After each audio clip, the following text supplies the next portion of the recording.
अभी आपको बराह रास्त लिए चलते हैं। शंघाई पुल पर हमजा शहबाज कारकुनों से खिताब कर रहे हैं। ये सुनामी बिलियन ट्री स्कैंडल जो है, आज पाकिस्तानी कौम ये जान चुकी है कि ये सारे खोखले नारे थे। नया पाकिस्तान तो क्या, पुराने पाकिस्तान की अच्छाइयां भी इसने अपने झूठ के नीचे दफन कर दी हैं।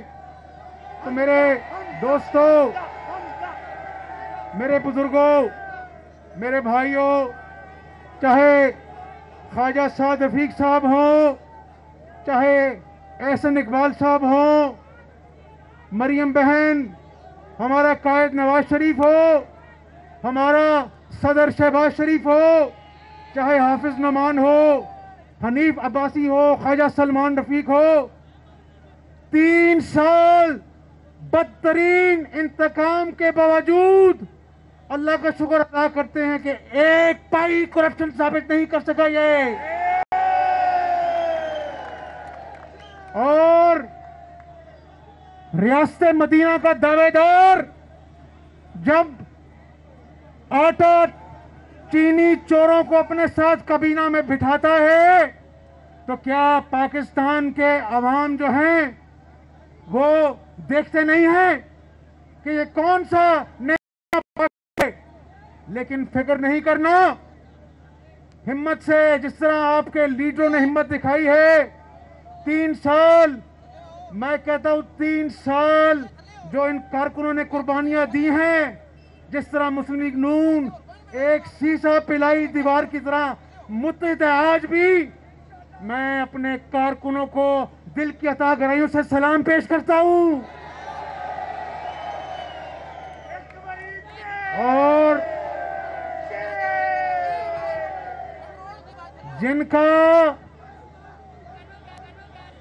जिनका दामन साफ होता है ना, वो अदालतों का सामना भी करते हैं, जेलों में जाते हैं, इंतकाम का सामना भी करते हैं। लेकिन जिनका दामन साफ नहीं होता, वो फॉरेन फंडिंग केस को 6 साल दफ्तर दाखिल करके रखते हैं, फॉरेन फंडिंग केस। और मेरी बात सुन लो,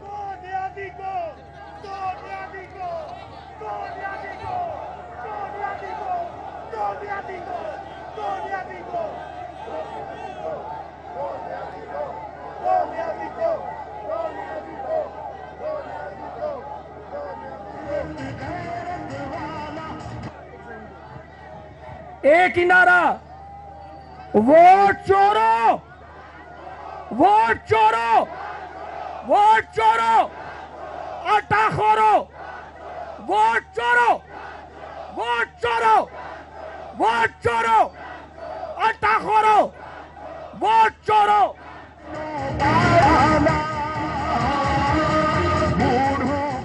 वक्त बदल जाता है, लेकिन कहीं पे मनी लॉन्ड्रिंग का झूठा इल्जाम, कहीं पर करप्शन का झूठा इल्जाम, लेकिन पाकिस्तानी कौम गवाह रहना। मैं अल्लाह को हाजिर नाजिर जानकर कहता हूं कि जब फॉरेन फंडिंग केस खुलेगा, इन हुक्मरानों की चोरियों से पर्दा उठेगा, तो लोग अपने दांतों में उंगलियां दबाकर हैरानी से देखेंगे कि इनसे बड़ा पाकिस्तानी तारीख में कोई चोर हुक्मरान नहीं आया। और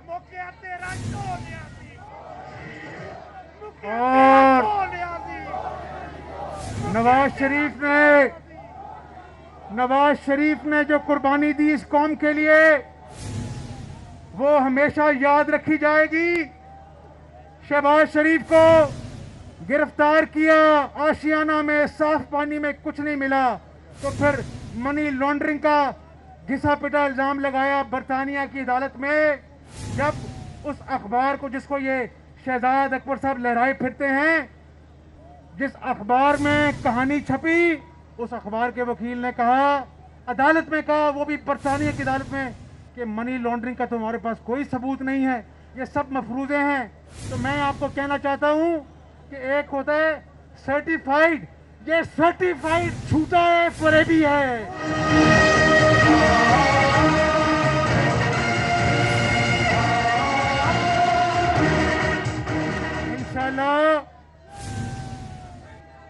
अल्लाह के फजलो करम से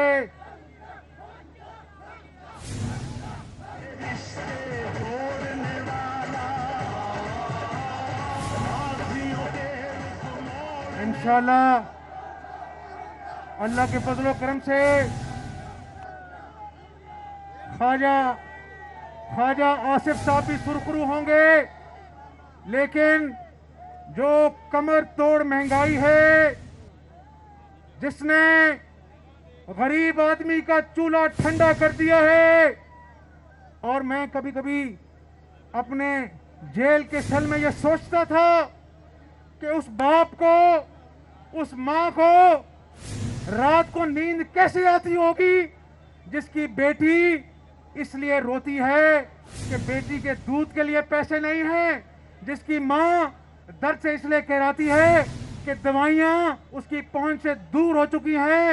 तो मेरे दोस्तों, जिस मुल्क में गरीब की झोंपड़ी को नाजायज तजावुजात का नाम देके गिरा दिया जाए और बनी गाला के महल को रेगुलराइज करा दिया जाए, तो वहां पर इंसाफ जिस मुल्क में नहीं होता, वहां पर कौमें तरक्की नहीं करती। लेकिन इंशाअल्लाह अल्लाह ने चाहा, अल्लाह ताला की जात इंसाफ करेगी और वो दिन आएगा जब इन आटा चोरों को, चीनी चोरों को, दवाइयां चोरों को पाकिस्तानी अवाम मजबूर कर देगी कि ये अपनी शक्ल दिखाने के काबिल नहीं रहेंगे इंशाअल्लाह। तो मेरे दोस्तों, भाइयों, इंशाअल्लाह पाकिस्तानी अवाम के मसाइल की जंग हम सब मिलकर, मेरी बहन मरियम नवाज, मैं, एहसन इकबाल, ख्वाजा साद रफीक साहब, हम सब मिलकर लड़ेंगे और 3 साल बदतरीन इंतकाम के बावजूद पाकिस्तान मुस्लिम लीग नून, जो पाकिस्तानी अवाम की जमात है, नवाज शरीफ की जमात है, शहबाज शरीफ की जमात है, इंशाअल्लाह जिसने बिजली के अंधेरों को दूर किया, वही पाकिस्तान के दुखों का, पाकिस्तानी अवाम के दुखों का मदावा करेगी।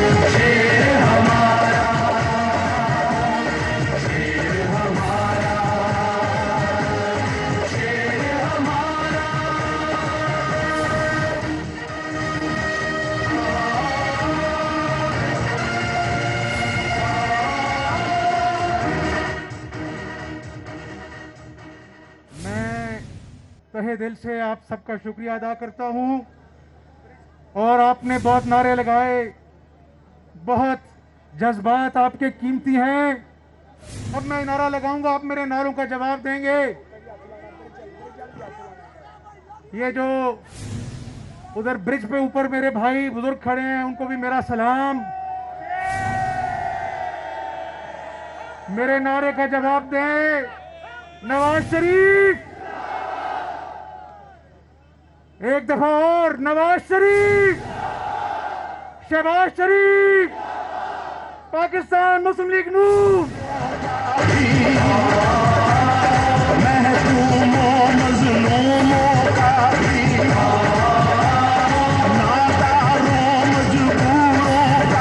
सिंघाई पुल पर हमजा शहबाज कारकुनों से खिताब कर रहे थे। उन्होंने कहा कि तब्दीली के सारे नारे खोखले थे। 3 साल बदतरीन इंतकाम के बावजूद 1 रुपए की करप्शन भी साबित नहीं कर सके। आटा चीनी चोरों को अपने साथ बिठाया हुआ है। अवाम देखते हैं कि ये कौन सा नया पाकिस्तान है। उन्होंने कहा कि जिनका दामन साफ हो वो अदालतों का सामना करते हैं। जब फॉरेन फंडिंग केस खुलेगा तो अवाम देखेगी इनसे बड़ा चोर मुल्क में नहीं है। हमजा शहबाज ने मजीद कहा कि जेलें मुस्लिम लीग नून के लिए नई नहीं है। क्या कभी ऐसा लीडर देखा जिसने शदीद बीमार बीवी को छोड़कर जेल चला गया हो? इमरान नियाजी के इंतकाम का सामना किया। आज कौम ने देखा कि 3 साल हुकूमत को हो गए। नवाज शरीफ से शुरू होकर शहबाज शरीफ, शाहिद खाकान अब्बासी, राना सनाउल्लाह, सब पर झूठे मुकदमात चलाए गए। 3 सालों में शरीफ फैमिली पर 1 पाई की करप्शन साबित नहीं कर सके। हमजा पर झूठे मुकदमात, उन्होंने बड़ी हिम्मत से जेल काटी। हमजा शहबाज मेरी तरह पार्टी कारकुन है। मरियम नवाज की हमजा शहबाज की रिहाई पर रद्द-ए-अमल। जाती उम्रा में मीडिया से गुफ्तगू करते हुए कहा, लॉन्ग मार्च की पूरी तैयारी है, मगर हो सकता है लॉन्ग मार्च की नौबत ना आए। एक बार तो इमरान खान वोट चोरी करके आ गए, अब दोबारा उनका कोई चांस नहीं। सेनेट इंतखाबात में उनके अपने अरकान पीटीआई को वोट देने को तैयार नहीं। उन्होंने कहा कि इमरान खान अब अपने लिए कोई महफूज रास्ता ढूंढ रहे हैं। उसने बहुत बहादुरी से, बहुत जुर्रत के साथ, बहुत हिम्मत के साथ उसने इतनी लंबी जेल काटी है, 18 महीने से ज़ायद की। और मुझे इस बात की खुशी भी है कि वो डटा रहा। उसने बिल्कुल भी कहीं भी जिसको कहते हैं कि लर्जिश नहीं दिखाई और बड़ा बहादुरी के साथ झूठे मुकदमात को फेस किया। बात सिर्फ इतनी है कि चैलेंज इसलिए कर रहे हैं कि चोरी पकड़ी गई है, जानते हैं, और जो ऑफिसर्स और इंतज़ामिया के अफसरान और पुलिस के अफसरान और ब्यूरोक्रेसी के अरकान जिनके ख़िलाफ़ ये गए हैं, जा रहे हैं कोर्ट में, उनको भी, उनकी भी सज़ाओं को चैलेंज कर रहे हैं। लाहौर हाईकोर्ट बार एसोसिएशन के सालाना इंतखाबात के नताइज का ऐलान कर दिया गया है। हामिद खान ग्रुप के सदारती उम्मीदवार मकसूद बुटर ने मैदान मार लिया। चौधरी मकसूद बुटर 5639 वोटों से कामयाब हुए। तफसीलात जानते हैं, मलिक अशरफ हमारे साथ मौजूद हैं। मलिक अशरफ, क्या डिटेल्स हैं? जी बिल्कुल, लाहौर हाईकोर्ट बार के आज सालाना इंतखाबात हुए हैं, जिसमें हामिद खान ग्रुप के सदारती उम्मीदवार मोहम्मद मकसूद बुटर जो है वो कामयाब करार पाए हैं, जबकि आसमान जहांगीर ग्रुप के सेक्रेटरी के उम्मीदवार ख्वाजा मोहसिन अब्बास भी कामयाब करार पाए हैं। सुबह 9 बजे पोलिंग का आगाज हुआ और 5 बजे तक पोलिंग जारी रही, जिसमें 21,000 से ज्यादा उम्मीदवारों के लिए, जो वोटर्स हैं उनके लिए 7 पोलिंग बूथ कैंप किए गए थे। 9,000 से ज्यादा वकला ने अपना राय हसली इस्तेमाल किया और जिसके मुताबिक हामिद खान ग्रुप के सदारती उम्मीदवार मकसूद बुटर को कामयाब करार पाए हैं, जबकि ख्वाजा मोहसिन अब्बास जो हैं वो भी 5,555 वोट लेकर कामयाब करार पाए हैं। और जो सदारती उम्मीदवार हैं मकसूद बुटर, ये दूसरे साल में कामयाब है, जो कि पिछले साल भी ये कामयाब नहीं हो सके थे, रिपीटर थे, और इस दफा ये कामयाब हुए हैं। और हामिद खान ग्रुप अपने 4 साल बाद लाहौर हाईकोर्ट बार की सदारत की सीट कामयाब हासिल करने में कामयाब रहा है, जबकि ख्वाजा मोहसिन अब्बास पहली दफा इंतखाब में हिस्सा ले रहे थे और उन्होंने भरपूर सपोर्ट हासिल थी एहसन बून की, आजम नजीर ताड़ की, हफीजुर रहमान चौधरी की और दीगर ग्रुप्स की। आज लाहौर हाईकोर्ट बार के इंतखाबात के मौके पे पुरअमन तौर पर इंतखाबात का अमल शफाफ तरीके से जारी रहा। बायोमेट्रिक इंतखाबात है, जिसमें 9,000 से ज्यादा जो वोटर्स हैं उन्होंने अपना राय का इस्तेमाल किया। जिन सीनियर जो सदारती उम्मीदवार हैं जो कि कामयाब करार पाए हैं मकसूद बुटर, उन्हें Shaukat Mahmood Chauhan, Ishtiaq Khan, Mian Jahangir, deputy attorney general Asad Ali Bajwa समेत दीगर की हमायत हुई। जी ठीक है मलिक अशरफ, बहुत शुक्रिया आपका। जीतने वाले उम्मीदवारों का इस हवाले से क्या कहना है, आपको सुनवाते हैं।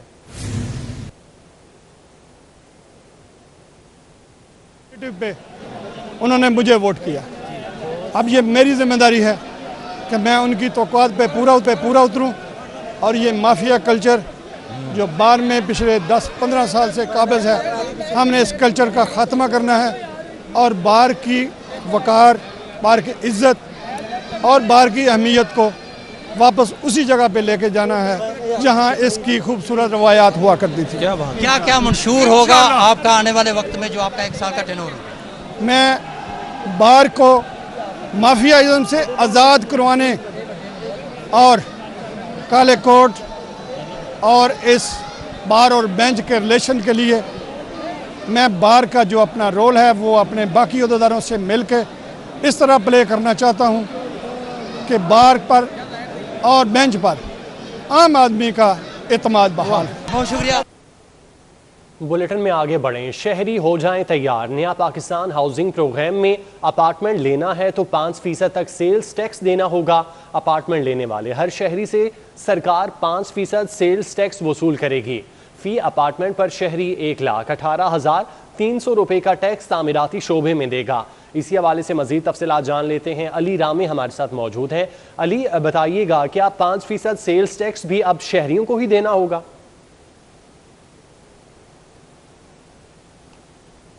प्रोग्राम के तहत अपार्टमेंट लाहौर शहर के अंदर बनाए जा रहे हैं, जिनकी तादाद 4000 बताई जा रही है LDA हुकाम की तरफ से। अब इसके ऊपर हमने बहुत ज़्यादा वर्क किया तो हमें पता चला कि जो 27 लाख रुपए की मद में एक अपार्टमेंट 650 स्क्वायर फीट का आम शहरी को दिया जा रहा है, उसमें जो टैक्स है वो 5% टैक्स भी वसूल किया जा रहा है। तो इसमें जो टैक्स लगाया जा रहा है उसमें बताया जा रहा है कि 5% जो टैक्स है उसकी मद में अगर कोई आम शहरी हुकूमत पंजाब से या LDA से एक अपार्टमेंट लेता है तो उस अपार्टमेंट के ऊपर उसको 1,18,300 रुपये का टैक्स, सेल टैक्स की मद में देना होगा। और ये वो टैक्स है जो कि कंस्ट्रक्शन के ऊपर जो है वो लगाया जाता है, यानी कि तामीराती शोबे पर जनरल सेल टैक्स के ऊपर जो है लगाकर ये वसूल किया जाता है। तो उसी तरह जो दीगर मनसूबों पर वसूल होता है उसी तरह अब आम शहरी से भी ये टैक्स वसूल किया जाएगा सेल टैक्स की मद में। तो एक तरफ तो अपार्टमेंट की मुख्तलिफ कीमतें बताई जा रही हैं और दूसरी तरफ अब 1,18,000 रुपये 300 रुपये की एक फ़ीस जो है वो भी अब तहरीक इंसाफ की हुकूमत आम शहरी से वसूल करेगी। तो ये वो सेल टैक्स है जो कि हुकूमत की तरफ से अब इम्पोज किया गया है। तो इस पर हमारे ज़राए ने बताया कि हुकूमत ने बहुत ज़्यादा कोशिश की कि ये टैक्स जो है वो ख़त्म किया जाए, लेकिन क्योंकि अब पंजाब में माली वसाइल इतने नहीं है, ज़राए आमदन पहले बहुत कम है और ज़राए आमदन कम होने पर पंजाब रेवेन्यू अथॉरिटी ने कहा कि ये सेल टैक्स कानूनन उनसे वसूल किया जाएगा और LDA के हुकाम से भी लिया जाएगा और साथ आम शहरियों से जो ये अपार्टमेंट ख़रीदेंगे तो उनको ये टैक्स देना उनके लिए मशरूत होगा। अच्छा अली, ये बताइएगा कि हुकूमत पंजाब की जानिब से फ़ी अपार्टमेंट सब्सिडी कितनी दी जा रही है? जो सब्सिडी की बात है तो हुकूमत पाकिस्तान की तरफ से जो ऐलान किया गया था कि वो फ़ी अपार्टमेंट के ऊपर हर शहरी को 3 लाख रुपए की सब्सिडी वो देंगे और 3 लाख रुपए की सब्सिडी 6,650 स्क्वायर फीट पर जो एक अपार्टमेंट शहरियों के लिए बनाया जा रहा है उस पर ये दी जा रही है। और इसके साथ ही क्योंकि हुकूमत पाकिस्तान की तरफ से अपना नया पाकिस्तान हाउसिंग प्रोग्राम जो है वो भी बनाया गया था, तो उसी के तहत वज़ीर पाकिस्तान ने भी ऐलान किया कि हुकूमत सब्सिडी के ऊपर ये प्रोग्राम जो है वो मुकम्मल करेगी। तो एक तरफ 3 लाख रुपए की सब्सिडी है और दूसरी तरफ 1,18,300 रुपये का आम शहरी के ऊपर जनरल जो सेल टैक्स है वो भी नाफज कर दिया गया। तो इसमें आप सब्सिडी निकाल लें कि कितनी सब्सिडी रह चुकी है। तो अली, अगर टैक्स लगाकर ये आम शहरी को अपार्टमेंट दिया जाता है तो इसकी कीमत क्या बनेगी?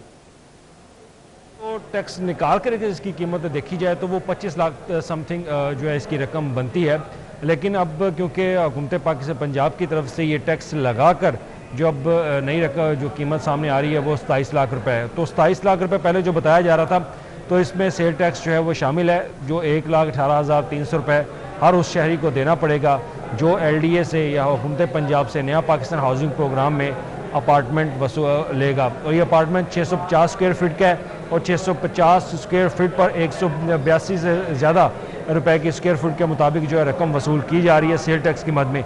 और ज़्यादा ये होता है कि कंस्ट्रक्शन की मद में ये टैक्स वसूल किया जाता है कि कंस्ट्रक्शन के ऊपर जो सेल टैक्स लगाकर हुकूमत एक रेवेन्यू अपना जनरेट करती है और उसी की मद में ये रेवेन्यू जनरेट किया जाएगा। लेकिन 27 लाख रुपए का एक अपार्टमेंट है और साथ उसके ऊपर 1,18,300 रुपये का वो सेल टैक्स भी है जो कि आपको या मुझे अगर हम अप्लाई करते हैं इस नया पाकिस्तान हाउसिंग प्रोग्राम के तहत, इसमें अगर हमें बैलेटिंग पर अपना नाम आ जाता है तो ये 1,18,000 रुपये फ़ीस हमें भी देना पड़ेगी। अच्छा अली, ये भी बताइएगा कि जो दीगर तामीराती काम हैं क्या उन पर भी इजाफी वसूली की जा रही है? देखिए, जो दीगर तामीराती काम है उसमें अगर इस मनसूबे की बात की जाए तो इसमें एक तो कंसल्टेंसी की मद में फ़ीस है और एक जो डेवलपमेंट चार्जेस होते हैं तामीराती काम जो मुख्तलिफ सोसाइटीज़ के अंदर किए जाते हैं उसी तरह इस अपार्टमेंट के मनसूबे में भी किए जाएंगे रोड स्ट्रक्चर के हवाले से और कंसल्टेंसी और साथ ही कॉन्टीजेंसी एक फ़ीस जो होती है उसकी मद में ये रकम जो है उसके अंदर शामिल की जाती है। तो उनके जो टैक्सेस हैं उनके जो शरह है वो बहुत कम है, लिहाजा सेल टैक्स की शरह इसमें बहुत ज़्यादा वो 1,18,000 रुपये और जो दूसरे चार्जेस वसूल किए जा रहे हैं डेवलपमेंट के हवाले से या मस्जिद के मॉस्क के चार्जेस दिए जा रहे हैं वो इससे कम है, लेकिन वो टैक्स वसूल ज़रूर किया जाएगा इनसे। ठीक है अली, आप हमें तफसीलन आगाह कर रहे थे, बहुत शुक्रिया आपका। पंजाब यूनिवर्सिटी में पश्तून एजुकेशन डेवलपमेंट मूवमेंट के सालाना इंतखाबात और वेलकम पार्टी का इनेकाद किया गया। इसी हवाले से तफसीलात जान लेते हैं। इमरान यूनुस हमारे साथ मौजूद हैं। इमरान, बताइएगा। पश्तून एजुकेशन डेवलपमेंट मूवमेंट के सालाना इंतखाबात और नए आने वाले स्टूडेंट्स के लिए वेलकम पार्टी का इनेकाद जो है वो किया गया है और सालाना इलेक्शन के लिए वोटिंग का अमल जो है वो शुरू हो चुका है और 500 पश्तून मेंबरान जो हैं वो अपना हक़ राय दही जो है वो इस्तेमाल करेंगे। और आज के सिलेक्शन में सिर्फ 2 नशिस्तों के लिए वोटिंग जो है वो हो रही है, जिसमें चेयरमैनशिप और इसके साथ साथ जनरल सेक्रेटरी की नशिस्त के लिए वोटिंग जो है वो हो रही है। गुज़िश्ता साल 2020 में जो है वो इस तंजीम में उनकी चेयरमैन की जो चेयरमैनशिप थी वो वकास खान के पास थी। इस वक्त हमारे साथ वकास खान मौजूद हैं और हम इनसे जानेंगे और बात करेंगे। वकास, बताइएगा, एक तो इन इंतखाबात के हवाले से थोड़ा सा गाइड कर दें, आप लोगों का मंशूर क्या है, और दूसरा नए आने वाले जो स्टूडेंट्स हैं पश्तून, उनके लिए क्या पैगाम है? जी, सबसे जिस तरह आपने इंतखाबात की बात की, सॉरी पहले आपने एक लफ्ज़ इस्तेमाल किया कि सिलेक्शन, ये सिलेक्शन नहीं है, यहाँ पे इलेक्शन होता है। हम इलेक्ट करते हैं, मैंडेट से जो बंदा आता है वही इस तंजीम को चलाते हैं। हम एक डेमोक्रेटिक प्रोसेस और डेमोक्रेसी को मानने वाले स्टूडेंट हैं जो यहाँ पे। दूसरी एक चीज़, आपने हमारे मंशूर के बारे में पूछा, तो हमारा मंशूर जो है वो हमारे नाम से ज़ाहिर है, पश्तून एजुकेशन डेवलपमेंट मूवमेंट। हमारे जितनी भी एक्टिविटीज़ होती हैं, जितनी भी एक्टिविटीज़ होती है या जो भी एक्ट वगैरह होते हैं, वो सब एजुकेशन के लिए होते हैं, अपने पश्तून एजुकेशन के लिए, पश्तून स्टूडेंट के लिए। और पश्तून स्टूडेंट के साथ साथ पंजाब यूनिवर्सिटी के किसी भी फ़र्द के लिए, किसी भी आम स्टूडेंट के लिए हम अपनी आवाज़ बुलंद करते हैं और उनके साथ खड़े रहते हैं और हमेशा से मजलूमों का यहाँ पे साथ दिया।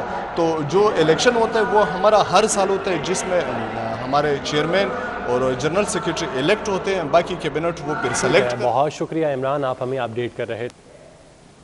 Corporate challenge cricket cup IPC 11 ने डिजिटल प्लानिंग सर्विसेज को 21 रन से शिकस्त देकर जीत लिया। इत्तेफाक क्रिकेट ग्राउंड पर खेले गए फाइनल मैच में IPC का मुकाबला डिजिटल प्लानिंग सर्विसेज से हुआ। IPC ने टॉस जीतकर पहले बैटिंग करते हुए 6 खिलाड़ियों के नुकसान पर 193 रन बनाए। न्यूज़ स्टूडियो से फिल वक्त इतना ही।